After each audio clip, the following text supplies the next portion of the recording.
तो मेरे साथ बहुत सारे खास मेहमान इस पर चर्चा करने के लिए। बहुत पेचीदगी भरा मसला है, मैं पूरी कोशिश करूंगा कि इसको सिंप्लीफाई कर आपको सामने एक्सप्लेन करने की। मेरे साथ एनके सिंह साहब मौजूद हैं, सीनियर जर्नलिस्ट। मेरे साथ अभय कुमार दुबे मौजूद हैं, एक सोशल साइंटिस्ट है। और जैसे पूरा एफडीआई पे जो पुराना डिबेट है, दलील है, वो सिंपल दलील ये दी जाती है कि इसके आने से एक सेक्टर जो है, जो इस देश में बहुत अहमियत रखता है, उनका रोजगार चला जाएगा। उसके बाद मैं आपको बताऊंगा कि कौन कौन सी पॉलिटिकल पार्टीज की क्या क्या पोजीशन रही है एफडीआई पर। मेरे साथ भारतीय जनता पार्टी के भूपेंद्र यादव साहब मौजूद है, शैलेंद्र कुमार जी मौजूद है जो कि समाजवादी पार्टी से जुड़े हुए हैं, और हरीश रावत साहब मौजूद हैं जो कि मिनिस्टर है वाटर रिसोर्सेस के और कांग्रेस की सरकार को यहां रिप्रेजेंट कर रहे हैं। अभय कुमार दुबे, टेक्निकल मसला है, जैसे मैंने थोड़ा सा मैं सरलता से एक्सप्लेन करने की कोशिश कर रहा था कि बहुत पुरानी बहस करना मसला है। तमाम ऐसी रिपोर्ट्स पहले आ चुकी जिन्होंने कहा कि साहब मल्टी ब्रांड रिटेल पर जो आपने रोक लगाई है इसको हटाने की जरूरत नहीं है। अब ये एक्चुअली पार्लियामेंट की बहस का हिस्सा होगा। आपको क्या लगता है कि पॉलिटिकल पार्टी से कोई नई बात सुनाई पड़ेगी या जो उनके स्टेटेड पोजीशंस हैं एफडीआई पर वही सामने आएंगी? देखिए, कोई नई बात कोई नहीं कह सकता है, कोई नहीं कह सकता। ठीक, जो पहले से कह चुके हैं, जो पहले की उनकी दावेदारियां हैं, उन्हीं दावेदारियों को संसदीय भाषणों की शक्ल में और संसदीय जो वकीलों की तरह वहां दलीलें दी जाती हैं। और जब से पार्टियों में वकीलों की संख्या बढ़ गई है तब से तो बिल्कुल ऐसा लगता है जैसे कि फिल्मी अदालत लगी हुई हो और लोग एक दूसरे की दलीलों को काट रहे हों, और बड़ी कुशलता से। सुनने में बहुत अच्छा लगता है, बड़ी चार्मिंग किस्म की स्पीचेस होती हैं, लेकिन दरअसल उनसे कोई मतलब नहीं निकलता।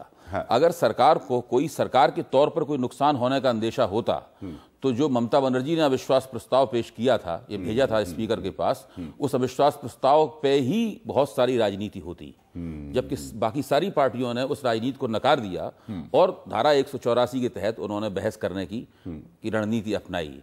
और उस रणनीति के बारे में हम जानते हैं, उसमें केवल सरकार के ऊपर एक पॉइंट स्कोर किया जा सकता है। उस सरकार को कोई सरकार के तौर पे तो कोई नुकसान नहीं हो सकता, जिसको आप कहते हैं नैतिक जीत। ऐसी नैतिक जीत सरकार के ऊपर हो सकती है अगर सरकार को 184 के तहत होने वाले मतदान में संसद में पराजित कर दिया जाए।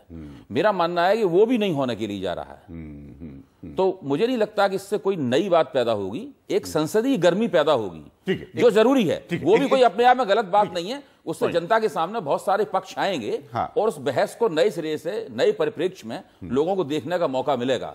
जो ये विपक्ष की जो उम्मीद थी कि धारा 184 के तहत भी जो राजनीति होगी उससे राजनीतिक शक्तियों में कोई पुनर्संयोजन होगा, कोई नया रीअलाइनमेंट होगा, ऐसा भी नहीं दिखाई पड़ता। और आप यूपीए में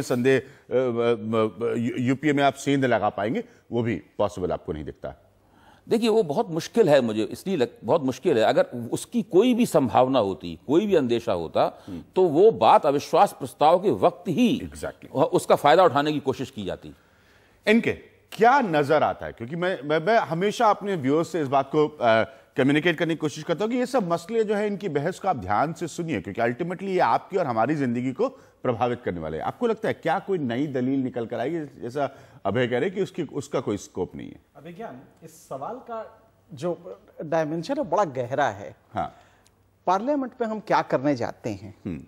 एडवर्सरियल डेमोक्रेसी जो फॉर्मेट है हमारा, इसमें एक स्पिरिट होना चाहिए म्यूचुअल एकोमोडेशन का। एक नया विचार आए तो हमने स्टेटेड पोजीशन जो हमने ले रखी है उससे हटे और उसकी बात को समझे।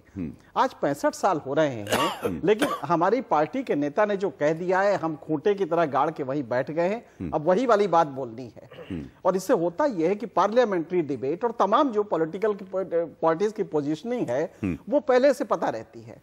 अब आप देखिए, इसी केस में स्टेटेड पोजीशंस हैं और हर आदमी दूसरे को नीचे दिखाने के लिए 184 में करा रहा है, इसलिए कि मुलायम सिंह को कल हम कह सके कि देखिए साहब, कांग्रेस का साथ दिया कि नहीं इन्होंने? ये तो कह रहे थे एफडीआई नहीं आनी चाहिए, देखिए साथ दे दिया इन्होंने। तो अब मुलायम सिंह क्या करेंगे कि बहुत हंगामा करेंगे, मायावती हंगामा करेंगे और कहेंगे मेरा वाला रिजर्वेशन बिल क्यों नहीं लाए, मैं इसी बात पे नाराज हूं, और ये कह के हाउस डिस्टर्ब कर देंगे। बीजेपी कमोबेश यही कर रही है। तो कुल मिला के आप देखें तो सारी के सारे पॉलिटिकल क्लास जो है वो एक बहुत अच्छा डिबेट हो और उसके बाद निकल के आए कि एफडीआई जनता के लिए सही है या गलत है। ये उद्देश्य नहीं है। उद्देश्य बहुत प्लेन सा है, वरना दुनिया जानती है कि एफडीआई आखिर आप क्यों ला रहे हैं। FDI सिर्फ फॉरेन का जो फंड है, फॉरेन एक्सचेंज जो ला रहे हैं, उस पर्पस ये होता है कि जब आपके पास फंड क्रंच होता है तब आप लाते हैं। लेकिन यहां पे तो ऐसा कुछ भी नहीं है। आप मेट्रो बना रहे हैं, मॉल बना रहे हैं, प्राइवेट सेक्टर से पूरा पैसा ले रहे हैं, लेकिन आपको कोल्ड चेन लाने के लिए विदेश में जाना पड़ेगा। आपको सिंपल सा जो ये बनाना है, इंफ्रास्ट्रक्चर डेवलप करना है, इसके लिए आपको विदेश से पैसा मंगाना है। वो भी ये वो पैसा है जो कि वापस करना है, जिसको ये कहा जाता है कि इसका इंटरेस्ट वापस होगा। तो आप इसको क्यों मंगा रहे हैं, ये अभी तक समझ में नहीं है। Do you have the NDTV Profit app? All the markets, all the news and your own homemade, ready-made portfolio available there for you. We will right now answer what you should sell, what you should buy when markets are down. Download at ndtvprofit.com/apps. Get the best app from the channel you trust.